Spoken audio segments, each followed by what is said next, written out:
Hallo, hier Robert van Beckhoven. Wegens groot succes sta ik ook dit jaar weer in het theater.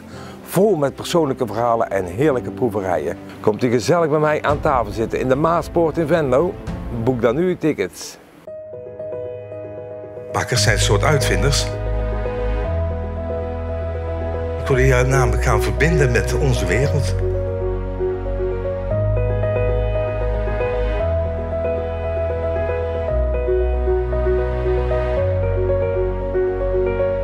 We gaan het anders doen. Het is gewoon even om te proeven.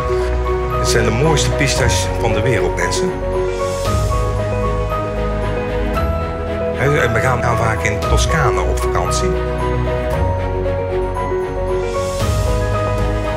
We gaan naar Colombia. Daar links in Zuid-Amerika. We hebben net een beetje meer gehakt. 50 om 40, waardoor het mooi gevuld is.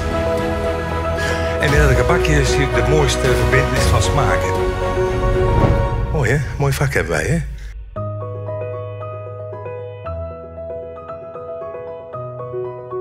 Een bakker, dat word je niet hè? Een bakker, dat ben je.